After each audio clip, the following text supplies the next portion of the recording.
దేవునికి స్తోత్రం. హల్లెలూయా. దేవుని నామానికి మహిమ కలుగును గాక. ఇప్పుడు వేసినటువంటి ప్రభువుని స్తుతిస్తున్నాములో తెలియజేస్తున్నాము. వందనాలు. దేవునికి మహిమ కలుగును గాక. ఎలా ఉన్నారు? బాగున్నారా? ఆరోగ్యంగా ఉన్నారా? మిమ్మల్ని చూస్తే అర్థమవుతుందిలేండి ఎంత హుషారుగా ఉన్నారో, ఎంత ఆరోగ్యంగా ఉన్నారో, ఎంత భయం కలిగి, ఎంత భక్తి కలిగి ఉన్నారో అర్థమవుతూనే ఉంది. దేవుడు మీకు ఇచ్చినటువంటి ఆరోగ్యాన్ని బట్టి దేవునికి మహిమ కలుగును గాక. దేవునికి స్తోత్రం. గడిచిన వారం అంతా దేవుడు మనల్ని కాపాడారు. మరొక ఆదివారం ఆరాధనలో పాల్గొనడానికి దేవుడు కృపనిచ్చారు. ఓకే, ఇది మన అధ్యక్ష మండలం వారు మనకి ఇచ్చినటువంటి అంశం. దేవుని ఆరాధనలో, దేవుని సన్నిధిలో దైవోద్దేశము నెరుగు దేవుని ఆరాధన. దైవోద్దేశం అంటే దేవుని యొక్క ఆలోచన, ఉద్దేశం అంటే ఒక ప్రణాళిక. దేవుని సన్నిధిలో ఆరాధన దేవుని ఉద్దేశం యొక్క ఎరిగే ఆరాధన. దేవుని సన్నిధిలో దేవుని ఉద్దేశం నెరుగు ఆరాధన. అసలు ఆరాధన అంటే ఏంటి? ఆరాధన అంటే మీకు తెలిసిన భాషలో చెప్పండి. దేవుని సన్నిధిలో దేవుని మహిమపరచడం ఆరాధన, స్తుతించడం ఆరాధన, ఇంకా ఘనపరచడం ఆరాధన. ఒక్కరు కాదు, అందరు చెప్పాలి. అసలు ఆరాధన అంటే ఏంటి? ఇంకా ఓకే, ఆరాధన అంటే ఏంటంటే దేవునికి ఇష్టంగా బ్రతకడమే. దేవుణ్ణి మాట ప్రకారంగా చేయడమే ఆరాధన. దేవుణ్ణి మెప్పించడమే ఆరాధన. దేవునికి ఇష్టమైన బిడ్డగా బ్రతకడమే ఆరాధన.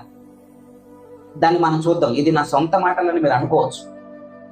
వాక్యంలో చూద్దాం. వాక్యంలో మనం చూద్దాం అసలు ఆరాధన అంటే ఏంటిది. ఆరాధన అంటే ఏంటంటే ఒకసారి చూడండి. మనం చదువుకున్న అపోస్తుల కార్యములు 2వ అధ్యాయము 42వ వచనం ఒకసారి చూడండి.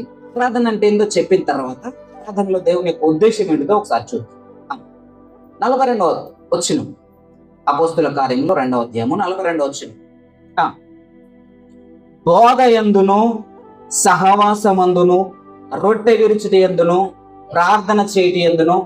రైట్, ఇక్కడ ఆరాధన అంటే ఏందో అక్కడ క్లియర్ గా ఉంది. మరలా ఒక్కొక్కటి చదవండి. ఆరాధన అంటే ఏంటంటే బోధ అనగా వాక్యాన్ని వినడమే ఆరాధన. చివరిలో ఒక మాటను చూడండి,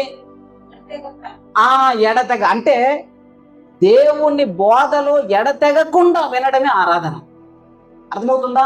ఎల్లప్పుడూ వాక్యాన్ని వినడమే దేవుణ్ణి ఆరాధించడం. రైట్. బోధ యందును, సహవాసం అంటే ఎల్లప్పుడూ దేవునికి, సంఘ విశ్వాసులకు, సంఘానికి, పరిశుద్ధులతో సహవాసాన్ని కలిగి ఉండడమే ఆరాధన. ఓకేనా? ఎవరితో కలిగి ఉండడం? సహవాసం ఎవరితోటి?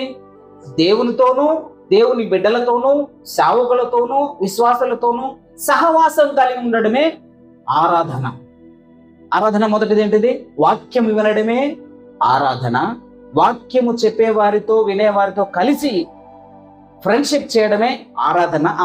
ఇంకొకటి రొట్టె విరుచుటను, దేవుని శరీర రక్తాల్లో పాలు పంచుకోవడమే ఆరాధన. ఇది ఆరాధన. రొట్టె విరుచుటయందు ఆరాధన, ప్రార్థన చేయడం ఆరాధన.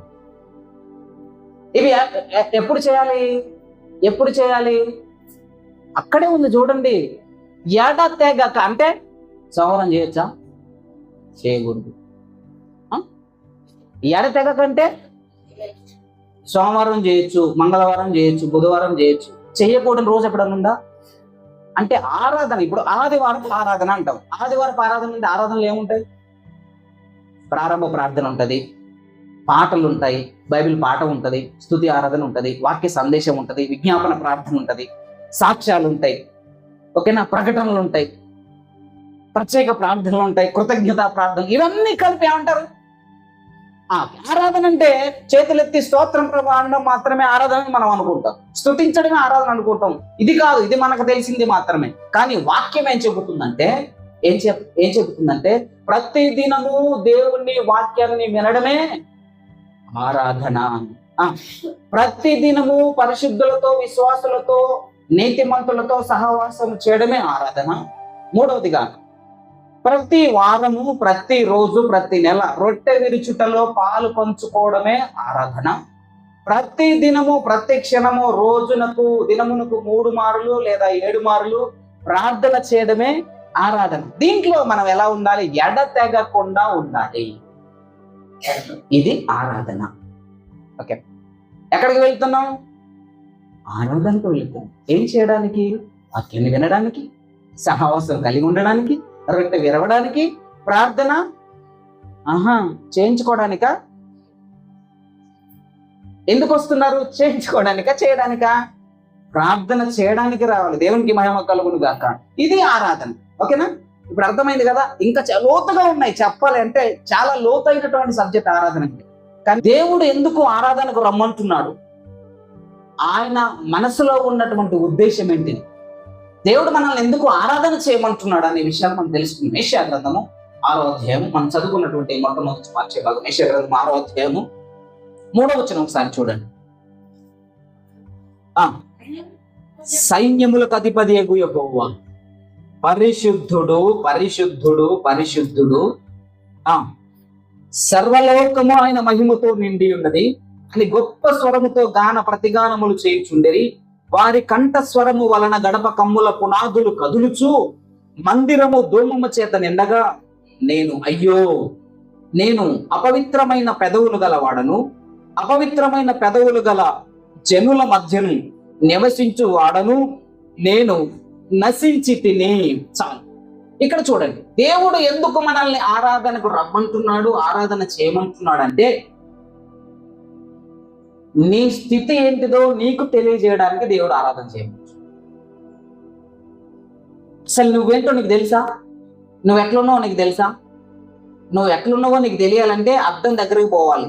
నీ ముఖం ఎట్టుంది, నీ ముక్కు ఎట్టుంది, నీ జుట్టు ఎట్టుంది, నిన్ను నీవు తెలుసుకోవాలంటే ఎక్కడికి వెళ్ళాలి? అద్దం దగ్గరికి వెళ్ళాలి. ఆత్మీయతలో నీ అంతరంగం ఎలా ఉందో తెలుసుకోవాలంటే ఆరాధనకు రావాలి. ఆమేన్. దేవునికి మహిమ కలుగును గాక. నీవు ఆరాధనకు వస్తే నువ్వు ఎలా ఉన్నావో, నీ పరిస్థితి ఏంటిదో నీకు తెలుస్తుంది. చూడండి, యెషయా గారు ఆరాధిస్తా ఉన్నారు. యెషయా గారు ఆరాధిస్తా ఉంటే ఆయనకు అర్థమైన విషయం ఏంటిదో తెలుసా? ఆయన అపవిత్రమైన పెదవులతో ఉన్నాడన్న సంగతి ఆరాధనకు వచ్చిన తర్వాత తెలిసింది. అర్థమవుతుందా? అంతకుముందు తెలియలే. ఆరాధన చేస్తే, ఆరాధనకు వస్తే, ఆరాధన అంటే గుర్తుపెట్టుకోండి, వాక్యము, సహవాసము, రొట్టె విరుచుట, ప్రార్థన చేయడం. వీటిలో ఏకీభవించినటువంటి వారికి నీ పరిస్థితి ఎలా ఉందో నీకు అర్థమవుతుంది. యెషయా గారి పరిస్థితి ఎలా ఉంది? ఆయన అపవిత్రమైన పెదవులతో ఉన్నాడని ఆయనకు అర్థమైంది. మీరు ఆరాధనకు వచ్చిన తర్వాత ఆరాధనలో కానీ, వాక్యములో కానీ, ఆరాధన అయిపోయేంత వరకు నీ పరిస్థితి ఎలా ఉందో నిన్ను నీవు తెలుసుకోగలిగినటువంటి ఆరాధన చేయాలి. నీ అంతరంగం ఎలా ఉంది, నీ అంతరేంద్రియాలు ఎలా ఉన్నాయి? దేవునికి స్తోత్రం, దేవునికి మహిమ కలుగును గాక. తెలుసుకోవడానికి దేవుడు రమ్మంటున్నాడు. దేవుని ఉద్దేశం ఏంటో తెలుసా? నిన్ను నీవు ఎలా ఉన్నావో తెలుసుకోవడానికి రా దేవుని సన్నిధికి, ఆరాధనకు రా. హాస్పిటల్కి ఎందుకు వెళ్తాం? హాస్పిటల్కి వెళ్ళిన తర్వాత డాక్టర్ గారు MRI స్కానింగ్ కి పంపిస్తాడు. ఎందుకు? అసలు నీ పరిస్థితి ఏందో అందులోకి పంపిస్తే అది చెప్తుంది రిపోర్టు. నీవు ఆత్మీయతలో ఎంత స్థాయిలో ఉన్నావు, పాపములో ఎంత స్థాయిలో ఉన్నావు తెలుసుకోవడానికి ఆరాధనలోనికి వస్తే, ఆరాధన చేస్తే నీ స్థితి, నీ పరిస్థితి దేవుడు నీకు తెలియజేస్తాడు. దేవునికి మహిమ కలుగును గాక. యెషయా గారికి అర్థమైపోయింది. అయ్యో, అప్పుడు అర్థమైంది, నేను ఇంత పాపిగా ఉన్నాను, నాకు ఇన్ని రోజులు ఎవరు చెప్పలేదే. అర్థమైంది? మీకు ఎప్పుడన్నా అర్థమైందా? ఏ విషయం గమనించారా? ఎప్పుడన్నా మీరు ఆరాధనకు వచ్చిన తర్వాత నేను ఎంత దిగజారిపోయినా అని మీకు ఎప్పుడన్నా అనిపించిందా? ఇంత వెనకబడి ఉన్నానా నేను అని ఎప్పుడన్నా అనిపించిందా? అనిపించిందంటే దేవుడు మీతో మాట్లాడుతున్నాడని అర్థం. పరిశుద్ధాత్మ మీతో నీ స్థితిని తెలియజేస్తుందని అర్థం. దేవునికి మహిమ కలుగును గాక. చూడండి, యేషయా గారికి తన పరిస్థితి తెలిసింది. తన పరిస్థితి తెలవడం మాత్రమే కాదు, ఆయన ఎక్కడున్నాడట? ఆ ఆ అరే నేను ఎవరి మధ్య ఉన్నాను, అప్పటిదాకా అర్థం కాలే ఆయనకి. అప్పటి వరకు అర్థం కాలే. ఎప్పుడు అర్థమైంది? అపవిత్రమైన పెదవులు కలిగిన మనుషుల మధ్యన నేను నివసించేది. మీరు నివసించేది ఎంత ఆత్మీయుల మధ్య మీకు తెలుసా? మీరు నివసించేది ఎంత ప్రార్థన పరుల మధ్య నివసిస్తున్నారో మీకు తెలుసా? ఎంత ఎంత ఎంత ఆశీర్వాదం పొందినటువంటి జనుల మధ్య మీరు నివసిస్తున్నారో మీకు తెలుసా? తెలవట్లేదు. మీరు ఎక్కడున్నారో మీకు తెలియదు, ఎవరి మధ్య సంచరిస్తున్నారో తెలియదు, ఎవరితో సహవాసం చేస్తున్నారో మీకు తెలియదు. అందుకే ఆరాధనకు రావడం దేవుని ఉద్దేశం ఏంటో తెలుసా? నిన్ను నీ గురించి తెలుసుకునేలా చేస్తాడు. నీవు ఎక్కడుంటున్నావు, ఎవరి మధ్య ఉంటున్నావు అని దేవుడు తెలియజేస్తాడు. నువ్వు ఎవరితో సహవాసం చేస్తున్నావు, నీ ఫ్రెండ్ ఎలాంటి వాడు, నీ ఇంటి వాళ్ళు ఎలాంటి వాళ్ళు, నీ పక్కింటి వాళ్ళు ఎలాంటి వారు, నీ స్నేహితులు ఎలాంటి వారు, నువ్వు పర్సనల్ గా మాట్లాడే వ్యక్తి ఎలాంటి వ్యక్తి, నీ కమ్యూనికేషన్ ఎవరితో ఉంటుంది అనేది, నీ పవిత్రత ఏంటో దేవుడు తెలియజేస్తాడు. యేషయా గారికి తెలియజేసినటువంటి మాట అదే. అయ్యో నేను అపవిత్రమైన పెదవుల గలవాడినై ఉన్నాను అనగా తన జీవితము తనకు అర్థమైపోయింది. అపవిత్రత ఆయనలో ఉందన్న విషయం తెలిసింది. అందుకే దేవుని సన్నిధికి రావడంలో దేవునికి ఉద్దేశం ఏంటో తెలుసా? నీ గురించి నీవు తెలుసుకోవడానికి రావు. నీవు ఎక్కడ సంచరిస్తున్నావు, ఎక్కడ నివసిస్తున్నావు అని తెలుసుకోవడానికి రావాలి. ఎక్కడున్నాడు? అపవిత్రమైన పెదవులు కలిగిన జనుల మధ్య ఉన్నాడు. ఓకేనా? తర్వాత ఆయన పరిస్థితి ఎలా ఉంది? ఆయన ఎలా ఉన్నాడు? నేను బాగానే ఉన్నాను, నేను ఆత్మీయంగా ఉన్నాను, నేను పరిశుద్ధాత్మను పొందుకున్నాను, నేను పర్ఫెక్ట్ గా ఉన్నానని అనుకుంటున్నాడు. కానీ ఆరాధనకు వచ్చిన తర్వాత ఆయన స్థాయి ఏంటిగా అర్థమైంది. అక్కడ ఏమంటున్నాడు తెలుసా? ఏమన్నాడు? నశించిపోయా. అయ్యో నేను మంచిగున్నాను అనుకొని ఆరాధనకు వచ్చా, నేను మంచిగున్నా అనుకొని దేవుని స్తుతిస్తున్నా, నా పెదవులు ఇంత అపవిత్రంగా ఉన్నాయా? అపవిత్రమైన పెదవులు కలిగినటువంటి జనుల మధ్య నేను నివసిస్తున్నాను. నేను మంచిగున్నా అనుకున్నా, నేను ఆత్మీయతలో బాగానే ఉన్నా అనుకున్నా, నేను ప్రార్థన పరుడిని, నేను ప్రార్థన పరురాలని, నేను విశ్వాసిని, నేను నీతిమంతురాలని అనుకుంటున్నా. కానీ కాదు, నేను ఇంకా తెలుసుకోవాల్సింది ఉంది, నేను ఇంకా ప్రార్థించాల్సింది, నేను ఇంకా నీతిమంతుడిగా ఉండాల్సింది ఇంకా చాలా ఉంది అనే విషయాలు నీకు తెలియజేయడానికి కొరకు దేవుడు ఆరాధనకు నిన్ను రమ్మంటున్నాడు. దేవుని ఉద్దేశం ఏంటో తెలుసా? నిన్ను నీవు తెలుసుకోవడానికి. హాస్పిటల్కి వెళ్ళమని ఎందుకంటారు? నీకున్న రోగం నీకు తెలుసుకోవడానికి, అంతేనా? హాస్పిటల్కి ఎందుకు వెళ్ళమంటున్నారు? దేవునికి స్తోత్రం, హల్లెలూయా. దేవుని ఉద్దేశం ఏంటంటే నీ పరిస్థితిని నీవే తెలుసుకోవాలి, నీ జీవన విధానము నీవే తెలుసుకోవాలి, నీ భవిష్యత్తు కూడా నువ్వే తెలుసుకోవాలి అని దేవుడు ఆరాధనకు నేను రమ్మంటు. ఆరాధనలో దేవుని ఉద్దేశం ఏంటో తెలుసా? మనల్ని మనం పరిశీలించుకోవడం. మరి మనల్ని మనం పరిశీలించుకున్న తర్వాత, ఆరాధనలో పరిపూర్ణత జరిగిన తర్వాత ఏం జరుగుతుంది చూడండి. అదే యెషయా గ్రంథంలో దేవుని ఉద్దేశాన్ని తెలుసుకొని ఆరాధన చేస్తే ఏం జరుగుతుందో చూడండి. యెషయా గ్రంథము 5వ అధ్యాయం చూడండి, 6వ అధ్యాయము 5వ వచనం.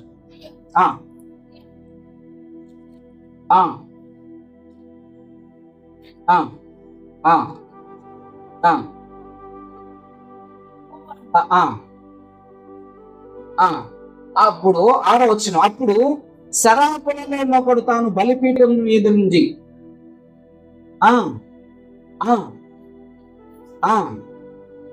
తగిలించి, ఇది నీ పెదవులకు తగిలిన గనుక నీ పాపమునకు ప్రాయచిత్తమాయను, నీ దోషము తొలగిపోయెను. దేవునికి మహిమ కలుగునుగాక. నిన్ను నీవు తెలుసుకున్న తర్వాత పరిశుద్ధాత్ముడు నీ మీదకి వస్తాడు. ఆ పరిశుద్ధాత్ముడు నిన్ను తాకుతాడు. ఆ పరిశుద్ధాత్మ తాకిడి గనక నీవు అనుభవిస్తే నీ పాపమునకు ప్రాయచిత్తము, నీ దోషము తొలగిపోతుంది. దేవుడు ఎందుకు ఆరాధన చేయమంటున్నాడు తెలుసా? నీ పాపం పోవడానికి. దేవుడు ఎందుకు ఆరాధనకు రమ్మంటున్నాడు తెలుసా? నీ దోషం పోవడానికి. అందుకే మీకు అర్థమయ్యేలా చెప్తున్నాను. హాస్పిటల్కి ఎందుకు వెళ్ళమంటున్నారు? పోరాదమ్మా, హాస్పిటల్కి పోరాదమ్మా, చూపెట్టుకోరాదమ్మా ఎందుకంటారు? రోగం పోగొట్టుకోవడానికి, అంతేనా? దేవుడు ఆరాధనకు ఎందుకు రమ్మంటున్నాడు? దేవుని ఆరాధనలో దేవుని ఉద్దేశాన్ని ఎరిగి మనం ఆరాధన చేస్తే మన స్థాయి ఏంటిదో మనకు అర్థమవుతుంది. మనం ఎంత భక్తి కలిగినటువంటి వారమో దేవుడు మనకు తెలియజేస్తాడు. అప్పుడు మన భక్తి సరిపోలేదు అనుకో, ప్రభువా నా భక్తి ఇంకా సరిపోవట్లేదయ్యా, నేను ఇంకా ప్రార్థన చేయాలి, నేను ఇంకా నీతిమంతురాలుగా ఉండాలి, నేను ఇంకా వాక్యాన్ని ధ్యానం చేయాలి, నేను ఎక్కువ ప్రార్థన చేయాలి ప్రభు అని నీకు అనిపించినప్పుడు పరిశుద్ధాత్మ నీ మీదకి వస్తుంది. ఆ బిడ్డ, నా ఆత్మతో నేను నింపుతున్నాను, ఇక నా కొరకే బ్రతుకు అంటాడు దేవుడు. దేవునికి మహిమ కలుగును గాక. దేవుని ఉద్దేశాన్ని ఎరిగి దేవుని సన్నిధిలో ఆరాధన చేసినటువంటి వారికి పాపమునకు ప్రాయశ్చిత్తము, దోషము తొలగిపోతుంది. అందుకే రావాలి, దేవుని సన్నిధికి రావాలి, అందుకే రమ్మనేది. అదే ఒక పాట ఉంటుంది సాయిలన్న కానీ, గోశిల పాపం పెట్టుకొని నువ్వు గంధల మునిగితే ఏం లాభం, ఏసు రక్తమే జయం, శిలో రక్తమే జయం అంటే పాపం పోద్దా? పోదు. రావాలి, దేవుని సన్నిధికి రావాలి, నిన్ను నీవు పరిశీలించుకోవాలి. నీ స్థాయి ఎలా ఉందో, నువ్వు ఎవరి మధ్య సంచరించుచున్నావో, నీ భవిష్యత్తు ఏమవుతుందో అర్థం చేసుకునే స్థాయికి నువ్వు రావాలి. వచ్చి ఆయన ఆరాధిస్తే నీ స్థితి అర్థమవుతుంది.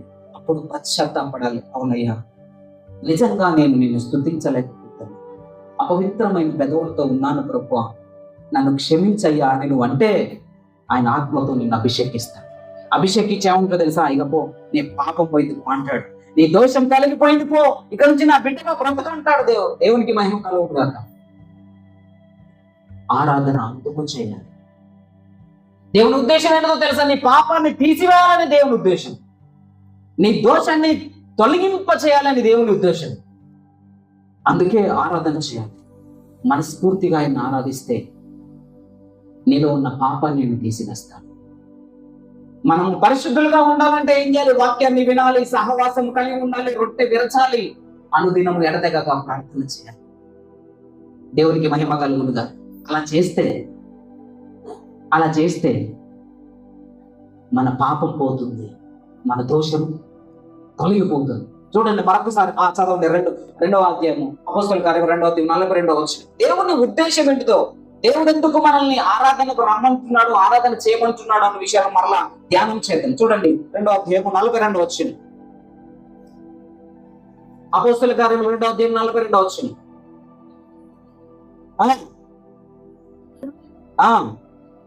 రొట్టె విరుచుట యందును ప్రార్థన చేయుట యందును. చూడండి, దేవుని ఉద్దేశం ఏంటిదో తెలుసా? దేవుడు నీ గురించి ఆయన ఏమనుకుంటున్నాడంటే, మరలా చదవండి. వీరు అపోస్తుల బోధన అనగా దేవుని ఉద్దేశం ఏంటంటే నువ్వు వాక్యం వినాలని దేవుడు రమ్మంటాడు. ఆమె దేవునికి మహిమ కలుగుగాక. దేవుడు నేను ఎందుకు రమ్మంటున్నాడు తెలుసా? ఆయన మాట వినడానికి రమ్మంటున్నాడు. ఆయన మాట వినగలిగితే మనలో పరిపూర్ణత వస్తుంది. స్కూల్కి పిల్లల్ని ఎందుకు పంపిస్తున్నాం? వాళ్ళు చెప్పే పాఠాలు వినమని, అంతేనా? వినడానికి అది పంపించేది. మరి మనం ఎందుకు వస్తున్నాం? అది ఆనవాయితీ తీసేయాలి. ఏంటిది? ఏ ఆనవాయితీ? ఆదివారం ఆరాధనకు పోవాలి, అంతే. పోయినామా, కూర్చున్నామా, వచ్చినామా కదా? పోయినామా, వేసినామా, వచ్చినామా, అవసరమైతే ప్రార్థన చేయించుకున్నామా, వచ్చినామా, కథ అయిపోయినా అయ్యా ఆదివారం. ఇది కాదు. దేవుని ఉద్దేశం ఏంటిదో తెలుసా? ఆరాధనకు రావడానికి దేవుని యొక్క ఉద్దేశం ఏంటిదంటే వాక్యం వినాలని. దేవునికి మహిమ కలుగుగాక. వాక్యాన్ని విన్నటువంటి వారిలో ఒక పరిపూర్ణ మార్పు వస్తుంది. లూదియా వాక్యం విన్నది, కుటుంబం రక్షింపబడిందా లేదా? అవునా కదా? దేవుని మాట విన్న అబ్రహాము ఆశీర్వదింపబడింది. దేవుని మాట విన్న యోనా, దేవుని మాట విన్న నోవహు, దేవుని మాట విన్న ఎస్తేరు, దేవుని మాట విన్న రెబ్కా, వీరంతా దేవుని మాట విన్నటువంటి వారు దీవించబడ్డారు, ఆశ్రమించబడ్డారు. ఇప్పుడు నువ్వు దేవుని మాట వినాలంటే, దేవుని వాక్యం వినాలంటే ఆరాధనకు రావాలి. ఆరాధనకు వచ్చి కూర్చొని వెళ్ళిపోవడం కాదు. వాక్యము ఖచ్చితంగా నువ్వు వినాల్సింది. ఖచ్చితంగా వినాలి. ఎలా వినాలి? శ్రద్ధతో వినాలి, భయముతో వినాలి, భక్తితో వినాలి. దేవుడు నాతో ఈ దినం ఏం మాట్లాడుతుంది, నేను సరి చేసుకోవాల్సిన విషయాలు ఏంటిది, ఈ దినము నాలో ఉన్నటువంటి లోపం ఏంటిదో. అదే చెప్తాను కదా, హాస్పిటల్కి వెళ్ళినామంటే మన బ్లడ్ లో ఏముంది, యూరిన్ లో ఏముంది, లంగ్స్ లో ఏముంది, హెచ్బి పర్సెంటేజ్ ఎంత, బీపీ ఎంత, షుగర్ ఎంత టెస్ట్ చేయించుకోవడానికే కదా వెళ్ళి. మందిరానికి వచ్చిన తర్వాత కూడా టెస్ట్ చేయించుకోవడానికి వచ్చేది. ప్రభువా నాలో ఏముంది? నా పెదవులు అపవిత్రమా? నా మనసు అపవిత్రమా? నా మాటలు అపవిత్రమా? నేను చేసే పనులు అపవిత్రమా? నా జీవితమే అపవిత్రమా? ఏంటి ప్రభువా? ఈరోజు నాతో మాట్లాడితే నేను సరి చేసుకుంటా. డాక్టర్ గారితో ఉంటాగా, నాకు చెప్తే నేను కరెక్ట్గా ఉంటానయ్యా. నేను లావుగా ఉంటే ఏం చేయాలో చెప్తే నేను వింటా కదా. లావైనలు లావు తగ్గాలంటే ఏం చెప్తారో వింటారు. ఎట్లా చెప్తే అట్లా చేస్తారు. వేడి నీళ్ళు తాగమంటే వేడి నీళ్ళు తాగుతారు, వాకింగ్ చేయమంటే వాకింగ్ చేస్తారు, చికెన్ మానేమంటే చికెన్ మానేస్తారు. ఎందుకు? నీకు కావాల్సినవి రానని కొరకు. దేవుని ఉద్దేశం ఏంటిదో తెలుసా? నువ్వు వాక్యం వినాలని అని ఉద్దేశం. అందుకే వాక్యం విషయంలో మాత్రం నేను చాలా స్ట్రిక్ట్ గా ఉంటానన్న విషయం మీకు తెలుసు. వాక్యం స్టార్ట్ అయితే మాత్రం నిర్లక్ష్యంగా ఉంటే నేను అస్సలు ఒప్పుకోను. ఎందుకో తెలుసా? దేవునికి ఇష్టం ఉండదు. వాక్యాన్ని మనం శ్రద్ధగా వినాలి. వాక్యము వినాలి. దేవుని ఉద్దేశం ఏంటో తెలుసా? వాక్యం వినాలి. చదవండి తర్వాత. సహవాసం ముందు ఎడతెగక ఉండాలి. సహవాసం కలిగి ఉండాలి. ఎవరితో? ఫ్రెండ్షిప్. రాగానేగా గుడికి వస్తారు, మరలా ఇంటికి వెళ్ళిపోతారు. మరలా ఆదివారం కనపడ్డప్పుడు అక్క బాగుండవా, వదిన బాగుండవా అంటారు. మళ్ళీ తర్వాత సోమవారం నుంచి శనివారం దాకా అసలు ఈ దేవుని ఊసే ఉండదు, పాటలు ఊసే ఉండదు, ఆరాధన ఊసే ఉండదు, ప్రార్థన ఊసే ఉండదు. మరలా ఎప్పుడు దీన్ని సహవాసం అంటారు. ఫ్రెండ్షిప్ అంటే ఎట్లుంటది? 24 గంటలు అదే అదే సోది. ఏ సోది? వాక్యం సోది, పాటల సోది, ఆరాధన సోది, బైబిల్ సోది, ఇదే ఉంటది. ఆ పిచ్చి మనకు పట్టును కాక అన్నారా నిజంగా? దేవుడు కూడా అంతే, అవునా కదా? దేవుని ఉద్దేశం ఏంటో తెలుసా? సహవాసము కలిగి ఉంటాం. ఎవరితో సహవాసం కలిగి ఉండాలి? దేవునితోనూ, దేవుని బిడ్డలతోనూ, నీతిమంతులతోనూ, పరిశుద్ధులతోనూ, విశ్వాసులతోనూ సహవాసము కలిగి ఉండాలని దేవుడు ఆరాధనకు రమ్మని. ఆరాధనకు వచ్చి పరిచయం చేసుకొని ఒకరినొకరు ఆత్మీయతలు బలపరచుకోవడానికి వారితో ఫ్రెండ్షిప్ కలిగి ఉండాలి. దేవునికి మహిమ కలుగును కదా. నా ఫ్రెండ్స్ అంతా వాళ్ళే ఉంటారు. పనికి మనం వద్ద నేను కటింగ్ ఎంత, నా ఫ్రెండ్స్ అంతా వాళ్ళే ఉంటారు. నేను ఎవరికన్నా ఫోన్ చేస్తే ఆ మాటలే మాట్లాడతా, వాటి గురించే మాట్లాడతా. నాకు ఫోన్ వచ్చిందంటే గంట మాట్లాడతారు ఎవరైనా. మా ఇంట్లో అడగండి, అమ్మగారు వచ్చిందా ఫోన్? అబ్బా, మేము మాట్లాడేది ఏంటంటే అదే. నా సహవాసం ఏంటిది? ఎడతెగక దేవునిలో సహవాసము కలిగి ఉంది. సహవాసం కలిగి ఉండాలని దేవుడు ఆయన ఆరాధనకు రమ్మంటున్నాడు. సహవాసం కలిగి ఉండడానికి దేవుని సన్నిధికి రండి. ఇంకొకటి, రొట్టె విరుచుటకు. చాలా మంది ఆయన శరీరాన్ని తినకుండా, ఆయన రక్తాన్ని త్రాగకుండా వస్తారు, కూర్చుంటారు, వెళ్ళిపోతారు. నువ్వు ఖచ్చితంగా యోగ్యమైనటువంటి వ్యక్తిగా దేవుని శరీర రక్తాల్లో పాలు పంచుకోవాలి. దేవునికి మహిమ కలుగును గాక. రొట్టె విరుచుటకు ఎడతెగక ఉండాలి. ప్రతి వారం తీసుకోవాలి. అసలు వాస్తవంగా అయితే ప్రతి వారం తీసుకోవాలి. అపోస్తలులు అయితే ప్రతి రోజు తీసుకున్నారు. ప్రతి ఇంట ప్రతిరోజు తీసుకున్నారు. కొత్తగూడెం చర్చిలో ప్రతి వారం ఇస్తారు. దేవునికి మహిమ కలుగుందా. అలా ఎడతెగక ఆయన శరీర రక్తాలను పాల్గొంచుకునే అలవాటు మనకు ఉండాలి. అది దేవుని ఉద్దేశం. ఆయన రక్తం త్రాగకుండా, ఆయన శరీరం తినకుండా ఉంటే పాపిష్టి వాడికి అయిపోతావు, పాపిష్టి దాన్ని అయిపోతావు. కనుక ఆయన శరీర రక్తాలలో పాలు పంచుకోవాలి. యోగ్యముగా, అయోగ్యంగా కాకుండా యోగ్యముగా పవిత్రమైనటువంటి వాటిని విడిచిపెట్టి ఆయన శరీరాన్ని తీసుకోవడానికి సిద్ధపడాలని దేవుడు రొట్టె విరచడంలో ఎడతెగకుండా అని చెప్పాడు. ఇంకా ప్రార్థన చేయాలి. అనుదినము ప్రార్థన చేయాలి. కుటుంబ ప్రార్థన చేస్తున్నారుగా. దేవునికి మహిమ కలుగును. దేవుడు మిమ్మల్ని దీవించుగాక. ఓకే, మిమ్మల్ని చూసి ఇంకొకరు నేర్చుకునేటట్టు ప్రార్థన చేయండి. నువ్వు ఆ కుటుంబ ప్రార్థన చేసుకోక నువ్వు మాట్లాడుతున్నావు అనమాకండి. ఎన్నిసార్లు చెప్పినా రావు కానీ పెద్ద నువ్వు మాట్లాడుతున్నావు అనమాకండి. ప్రార్థన చేసే వాళ్ళకి గర్వం రాకూడదు. ఓకేనా? ప్రార్థన చేసే వాళ్ళని చూస్తే ఎగతాళిగా మీకు ఉండకూడదు. ప్రార్థన చేసే వాళ్ళని చూస్తే రాత్రి అదే చెప్పిన. రాత్రి మా పిల్లలకి ఇద్దరికి అదే చెప్పి ఏం చెప్పా తెలుసు? ఇద్దరు కొట్టుకుంటా ఉంటే మనం సరి చేయాలి. ఎలా సరి చేయాలి చెప్పిన. ఎవరికైతే ఓపిక ఎక్కువ ఉంటుందో వారిని దేవుడు ఆశీర్వదిస్తాడు. ఎవరికైతే కోపం ఎక్కువ ఉంటుందో, ఎవరికైతే ఎగతాళి, ఎవరికైతే అపహాస్యం చేసే లక్షణాలు ఉంటాయో వాళ్ళని దేవుడు ఎక్కువ రోజులు ఉంచడు అని చెప్పేసి పిల్లలకు చెప్పిన. ఎగ్జాంపుల్ కూడా చెప్పి ఏం చెప్పింది తెలుసా? ఏలియా బోడివాడ అని పిల్లలు ఆయన చుట్టూ తిరుగుతా ఉన్నారు. పాపం సేవకుడు ఓపిక బట్టి తండ్రి నీకు చిత్తం అన్నాడు. ఏమైంది? 6 ఎలుగుబంట్లు వచ్చి ఆ పిల్లల్ని చీల్చి చంపేసి వెళ్ళిపోయి. ఇప్పుడు ఎవరు ఓపిక పట్టుకున్నది? ఎవరు? ఏలే ఓపిక పట్టాడు.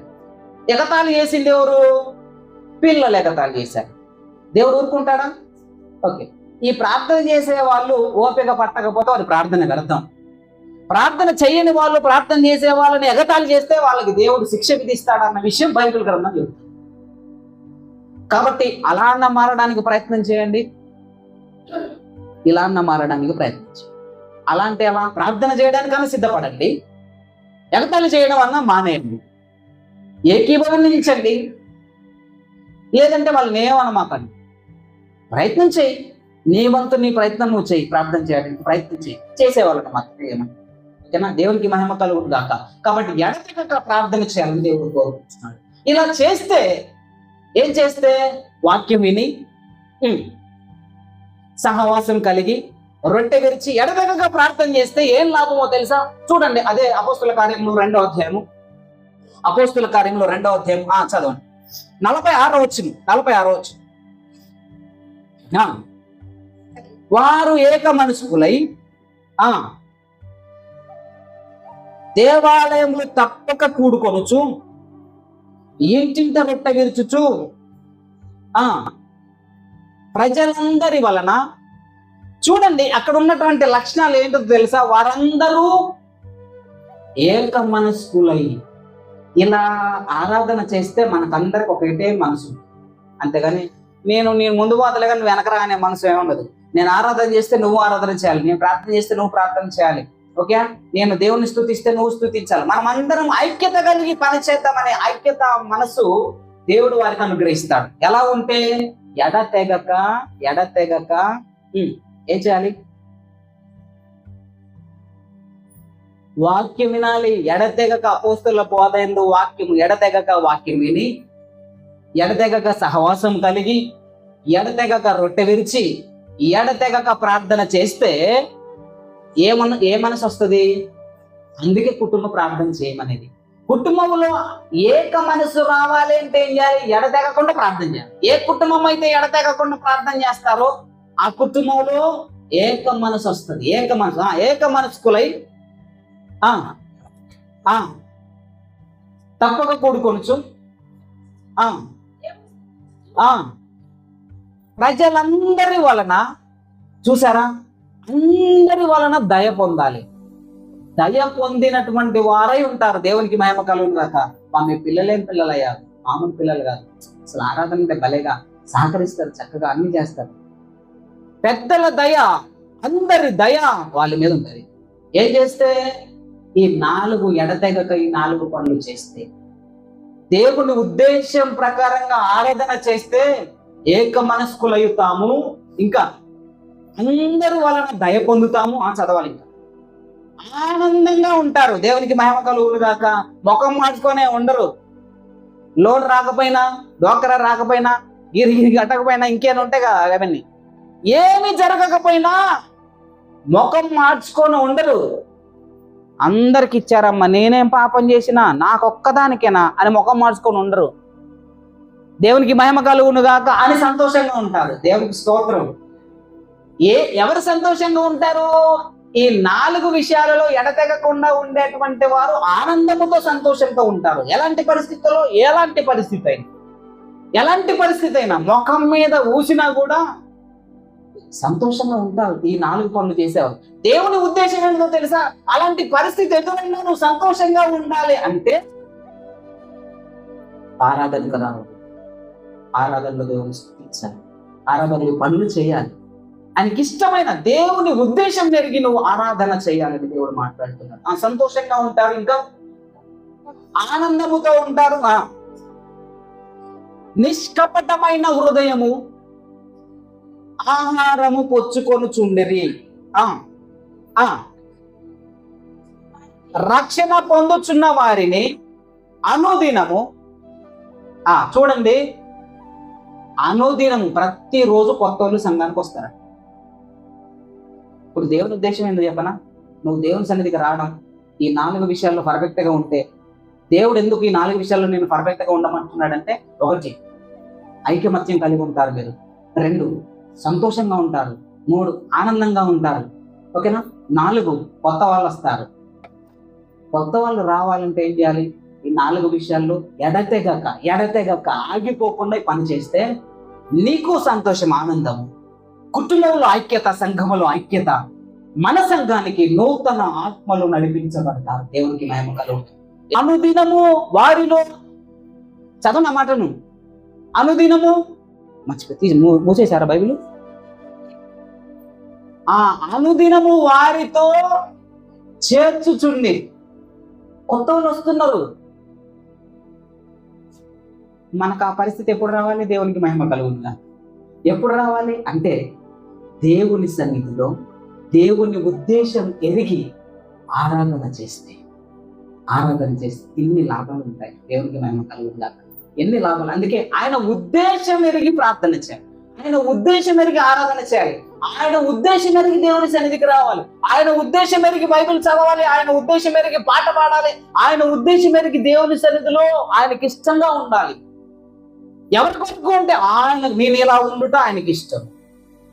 ఎందుకు ఎల్లగొట్టి, ఎందుకు ఉద్యోగాన్ని వదిలేసి వచ్చినావు అంటే నేను అలా వదిలేసి రావడం ఆయనకి ఇష్టం. ఎందుకు మధ్యలో వెళ్ళిపోతున్నావు అంటే నేను అలా వెళ్ళిపోవడం ఆయనకి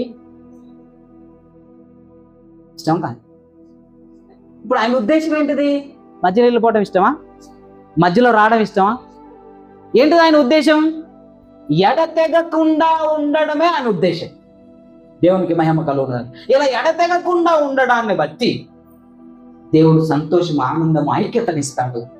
మన సంఘానికి నూతన నడిపించబడతారు. దేవునికి మహిమ కలుగును. ఎన్ని లాభాలు ఉండడం వలన దేవుని ఉద్దేశాన్ని ఎరిగి మనకి ఆనందించాలి. అందుకే చూడండి 100వ కీర్తనలో ఏమంటాడంటే, చూడండి 100వ కీర్తన మొదటి వచ్చింది, 100వ కీర్తన మొదటి వచ్చింది. త్వరతో సమస్త దేశములారా యెహోవాకు ఉత్సాహధ్వని చేయుడి, యెహోవాను సేవించుడి. చూసారా? ఉత్సాహగానము చేయించు అని సన్నిధికి రండి, సంతోషంతో రండి. 9ంటికి సంతోషంతో రండి, 9:10 ఆనందంతో ఉరుకలేసుకుంటూ రండి. ఆరాధన అయిపోయేది ఆయనకి. అంతేనా? అలా వస్తే అసలు దేవుని ఉద్దేశం ఏంటో తెలుసా? నువ్వే ముందుండాలని దేవుని ఉద్దేశం. దేవుని ఉద్దేశం ఏంటో తెలుసా? నువ్వే పాట పాడాలని. దేవుని ఉద్దేశం ఏంటో తెలుసా? నువ్వే వాక్యం చదవాలని. దేవుని ఉద్దేశం ఏంటో తెలుసా? నువ్వే పని చేయాలని. దేవుని ఉద్దేశంలో నువ్వు ఉన్నావు, నేను రావే. ఏది దేవుని ఉద్దేశం? నువ్వు అలా దేవుని ఉద్దేశాన్ని ఎరిగి ఆరాధన చేయగలిగితే అసలు సంఘములు ఎంత గొప్ప కార్యాలు జరుగుతాయో తెలుసా? చూడండి మరొకసారి అపోస్తలుల కార్యం 2వ అధ్యాయం 43వ వచనం చూడండి. దేవుని ఉద్దేశాన్ని ఎరిగి ఆరాధన చేస్తే అద్భుతాలు జరుగుతాయి. చూడండి నా మాటను చదువు ఒకసారి. 43వ వచనం. ప్రతి ఒక్కరికి అప్పుడు భయం కలుగుతుంది. ఎప్పుడు భయం కలుగుతుంది? నువ్వు క్రమంగా ఓకేనా, క్రమంగా వాక్యాన్ని వింటే, క్రమంగా సహవాసాన్ని కలిగి ఉంటే, క్రమంగా రొట్టె విరుస్తూ ఉంటే, క్రమంగా ఎడతెగక ప్రార్థన చేస్తూ ఉంటే పక్కోడికి భయం అయింది. ప్రార్థన చేసే వాళ్ళని చూస్తే పక్కన వాళ్ళకి చేయని వాళ్ళకి భయమైనా కాదా? ఎందుకు భయం అంటే, ఎందుకు భయం? ప్రార్థన చేసే వాళ్ళని చూస్తే ప్రార్థన చేయని వాళ్ళకి భయం కాదు. ఇప్పుడు మనకు చేసే వాళ్ళకి భయం లేదు, చేసే వాళ్ళని చూసిన వాళ్ళకి భయం లేదు, అసలు దేవుడే భయం లేదు, అయ్యగారంటే భయం లేదు, ఆరాధన అంటే భయం లేదు, అసలు ఏమన్నా కూడా భయం లేదు. ఒకటంటే మాత్రం భయం. ఏంటిది అది? దెయ్యం అంటే భయం. దెయ్యం అంటే మాత్రం భయం. ఒకవేళ ఇక్కడ కనుక ఎవరన్నా దయ్యం పట్టిన వాళ్ళు వచ్చారనుకో, ఇక్కడ మొత్తం 20-30 మంది వేసి వెళ్ళిపోతారు. ఎందుకు? అది దేవుడు అంటే భయం కాదు. ఓకేనా? దేవుని భయం ఉంటే ఏం జరుగుతుందో తెలుసా? దేవుని భయం, ఆరాధనలో దేవుని భయం కలిగినటువంటి వారు ఎక్కువ ఉన్నారు. దేవునికి మహిమ కలుగును. చదువు నా మాట. మహాకార్యములను సూచక క్రియలను అపోస్తుల ద్వారా జరిగినాయి. మరి మన ద్వారా ఎందుకు జరగట్లేదు? అపోస్తుల ద్వారా అంటే అందరి ద్వారానా, ఒక్కడి ద్వారానా? బెల్లంపల్లి ప్రవీణ్ కుమార్ అయ్య గారి ద్వారా. ఆయన ఒక్కడేం చేయట్లే, వేల మంది ఆయనకు ప్రార్థన చేసే సపోర్ట్ ఉంది. ఆయన ప్రార్థన చేయకపోయినా పర్వాలేదు, ఆయన నిలబడి చాలు. యేసు రక్తం ఇచ్చేయమంటే దయ్యాలు వెళ్ళిపోతాయి. ఎవరి సపోర్టు? లక్షల మంది వెనకాల సపోర్ట్, ప్రార్థన చేస్తారు. ప్రార్థన యోధులు ఉన్నారు. హోసన్న గారి మందిరము, జాన్ వెస్లీ గారు, అబ్రహం గారు, రమేష్ గారు పరిచర్య బలంగా విస్తృతంగా ఎదిగిపోవడానికి గల కారణం ఏంటి తెలుసా? ప్రార్థన ధూపము. 24 గంటలు ప్రార్థన చేస్తూనే ఉంటారు. అందుకే వాళ్ళు నిలబడి ప్రార్థన చేస్తే, ఆరాధన చేస్తే లక్షల మంది వారి సంఘంలో చేర్చబడతారు. మరి మన సంఘంలో ఎందుకు చేర్చబడట్లేదు? ఉన్నవాళ్ళు వెళ్ళిపోతాం ఎందుకంటే మనం వారానికి ఒక్కసారి మాత్రమే వస్తాము, ప్రార్థన చేస్తాం, తర్వాత మరలా కంటికి కనబడము. అవసరమైతే వారం ఎగ్గొడతాము, అవసరమైతే ఇంకొక నెల వస్తాం. మరి కొత్త వాళ్ళు ఎందుకు వస్తారు? కొత్త వాళ్ళు కాదు, అసలు ఉన్నోళ్ళే ఉండరు. ఏమా ప్రార్థన చేసేది, పోయిన వారు రాలే, ఏమో చెప్తుంది నాకు. ఏ వారం కానికెంత చేసినావమ్మా, ఆయన ఇదే. ఇక నూతనాత్మలు చేర్చబడేదే ఉండదు. మహత్కార్యాలు, సూచక క్రియలు జరగాలంటే ఏం చేయాలి? దైవ ఆరాధనలో దేవుని ఉద్దేశం ఎరిగి ఆరాధన చేయాలి. నీ ద్వారా ఇంకొకరు వెళ్ళిపోవడానికి కొరకు కాదు దేవుని ఆరాధన. నీ ద్వారా ఇంకొక 10 మంది మందిరానికి నడిపించే వారిగా నువ్వు ఉండాలి. దేవునికి మహిమ కలుగుతుంది. చూడండి, ఇలాంటి ఆరాధన కనుక మనం చేయగలిగితే సూచక క్రియలు, మహత్కార్యాలు జరుగుతాయి. దేవునికి మహిమ కలుగును గాక. మన సంఘంలో అలా చేయాలంటే దేవుని ఉద్దేశం మెరిగి మనము ఆరాధన చేద్దాం. ఇకపోతే మనం చదువుకున్నటువంటి సువార్త పాఠ్యభాగంలోకి వెళ్దాం. సువార్త పాఠ్యభాగంలోకి వెళ్దాం. మార్కు సువార్త 12వ అధ్యాయం 30వ వచనం ఒకసారి చూద్దాం. నీ పూర్ణ హృదయంతో, నీ పూర్ణాత్మతో, పూర్ణ వివేకముతో, పూర్ణ బలముతో నీ దేవుడైన ప్రభువును, రైట్, ఇందాక మనం పాట పాడుకున్నాము, ప్రేమించేదాన్ని అధికముగా ఆరాధింతును, ఆసక్తితో పూర్ణ మనసుతో ఆరాధింతును, పూర్ణ బలముతో ప్రేమించేదను. ఆరాధన ఆరాధన ఆరాధన ఆరాధన ఏంటిది? పూర్ణ హృదయంతో దేవుని ప్రేమించడం ఏంటి? ఆజ్ఞ ఏంటిది? అదే కాదు ఆజ్ఞ. ధర్మశాస్త్రం అంతటికి ప్రవక్తలకు ఆధారమై ఉన్నటువంటి ఒకే ఒక ఆజ్ఞ ఏంటిది? అది పూర్ణ హృదయముతో, పూర్ణాత్మతో, పూర్ణ బలముతో, పూర్ణ వివేకముతో. అంటే అర్థం ఏంటిది? మీరు ఈ పూర్ణ హృదయంతో దేవుణ్ణి ప్రేమిస్తున్నారా? అసలు ఒక్క ఆజ్ఞ పాటించడమే రాదు. ఒక్క ఆజ్ఞ అంటే ఇది పూర్ణ హృదయం. పూర్ణ హృదయం అంటే నీ హృదయ ఆలోచనలన్నీ కూడా ఎవరి మీద ఉండాలి? దేవుని మీద ఉండాలి. మీరు పూర్ణ హృదయంతో దేవుని ఆరాధిస్తారు. నీ హృదయంలో నుంచి వచ్చే ప్రతి ఆలోచన దేవునికి సంబంధించిందై ఉండాలి. అది దేవుని ఆరాధించడం, అది దేవుని ప్రేమించడం. ఓకేనా? పూర్ణ హృదయము కంటే ఇంకా వేరే ఆలోచన నా హృదయంలో అసలు లేదు. కంప్లీట్ గా నా హృదయం అంతా కదా, దావీదు దేవుని హృదయానుసారం హృదయం అంతా దేవుని కొరకే ఆలోచించగలిగినటువంటి పూర్ణ హృదయంతో మనం దేవుణ్ణి ఆరాధించాలి, దేవుణ్ణి సేవించాలి, దేవుని ప్రేమించాలి. ఇంకపోతే పూర్ణ ఆత్మతో. పూర్ణాత్మతో అంటే పూర్ణ ఆత్మతో అంటే మన ఆలోచనలు, మన భవిష్యత్తుకి సంబంధించినవి, మన ప్రణాళికలన్నీ కూడా దేవునికి అప్పచెప్పాలి.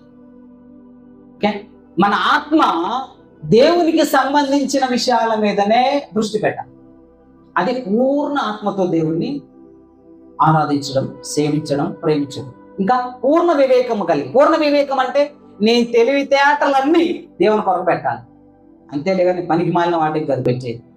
వివేకం అంటే నీకెంత తెలివి, ఏ టాలెంట్ ఉన్నా ఆ టాలెంట్ని ఎవరికి వాడాలి? దేవుని కొరకు వాడాలి. ఇల్లు కట్టడం వచ్చు అనుకో, దాన్ని దేవుని కొరకు వాడు.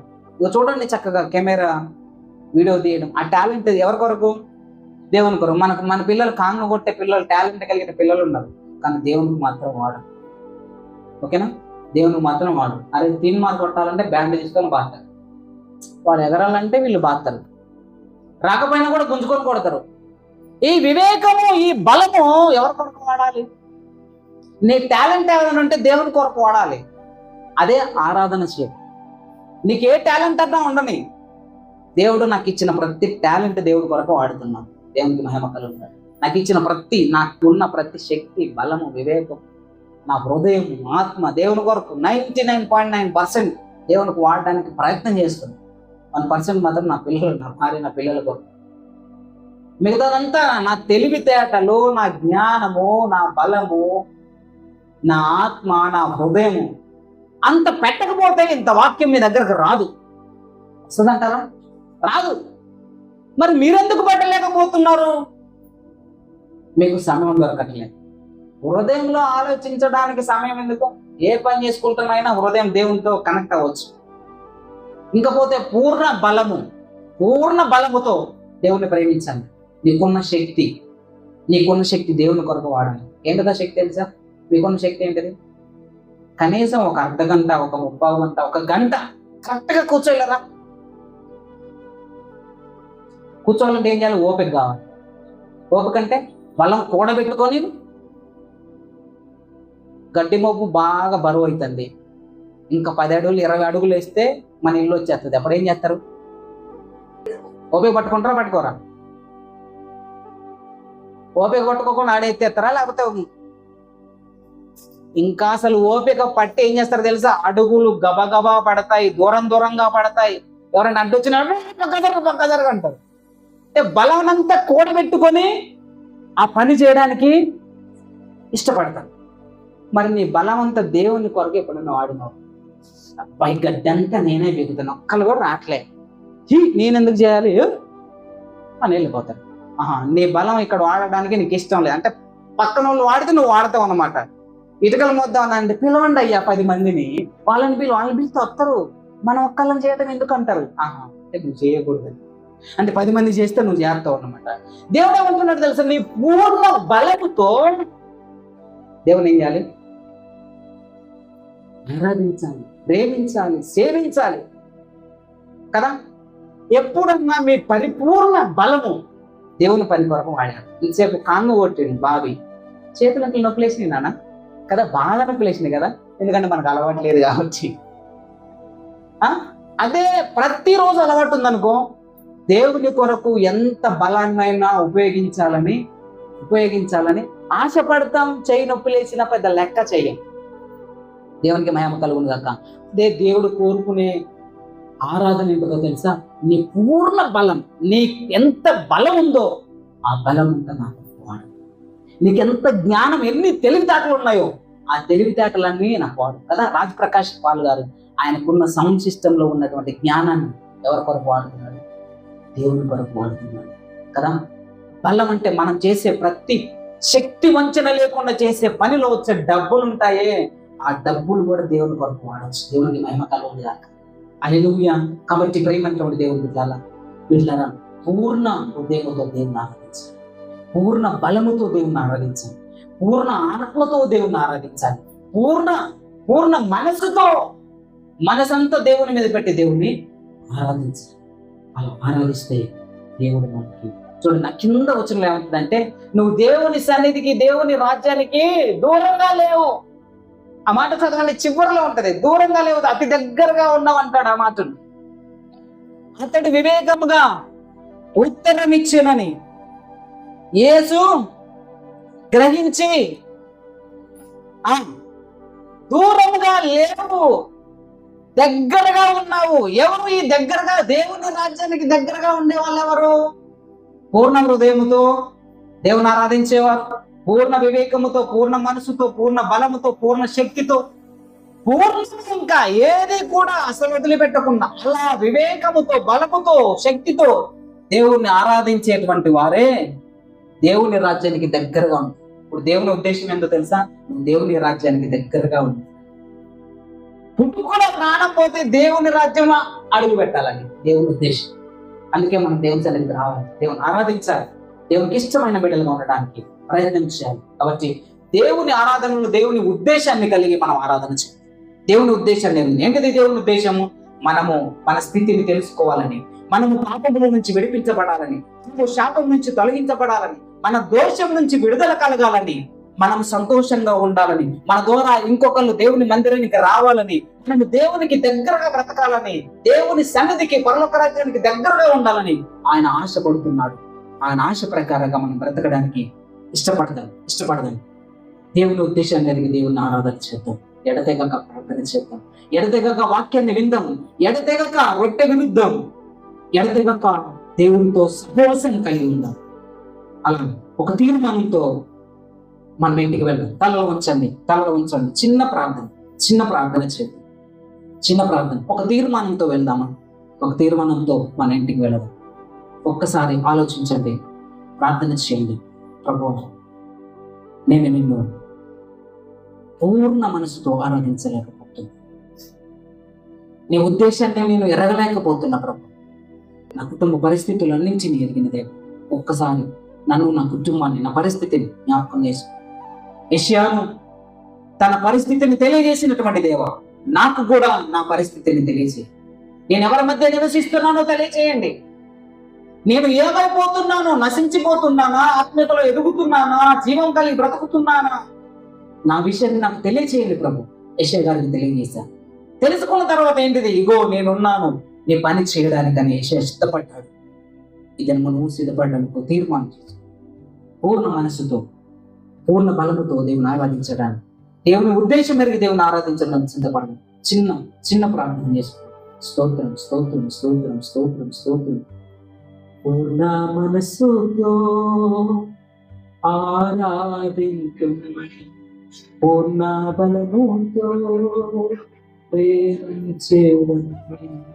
పూర్ణ మనసుతో ఆరాధించు, పూర్ణ బలముతో సేవించేదం.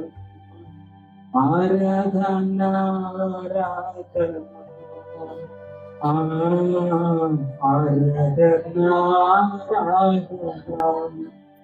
ప్రేమించేదని అధికముగా ఆరాధింతును ఆసక్తితో, పూర్ణ మనసుతో ఆరాధింతును, పూర్ణ బలముతో ప్రేమించేదని.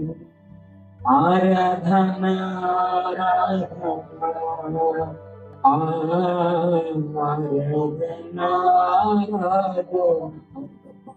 పూర్ణ మనసుతో, పూర్ణ బలముతో నిన్ను సేవించి నాకు అనుగ్రహించి, నీ ఉద్దేశాన్ని అది ఎరిగి నువ్వు ఆరాధించకుండా మాకు అనుగ్రహించి అయ్యా. ఎడతెగక మీ సన్నిధిని ప్రార్థించే వ్యక్తిగా, ఎడతెగక మీతో సహవాసం చేసే వ్యక్తి, ఎడతెగక మీ వాక్యాన్ని వినే వ్యక్తిగా, ఎడతెగక అయా రొట్టె వెలిచే వ్యక్తిగా నేను ఉండటం మీ సహాయాన్ని అనుగ్రహించి, నా ద్వారా అనేక కుటుంబాలు మీ సన్నిధికి అనుగ్రహించి, నా ద్వారా అనేక కుటుంబాలు సంతోష ఆనందాలతో అలాంటి కృప సంఘానికి అనుగ్రహించి, ఈ వర్తమానం ద్వారా మా బిడ్డలను బలపరచడానికి మీ కృతజ్ఞతాస్తుతులు చెల్లిస్తూ, వ్యర్థమైపోకుండా ప్రతి హృదయంలో వాక్యాన్ని స్థిరపరిచి బలపరిచి మీరు మహిమ యేసయ్య శక్తి కలిగిన నామములో అడిగి ప్రార్థిస్తున్నాను.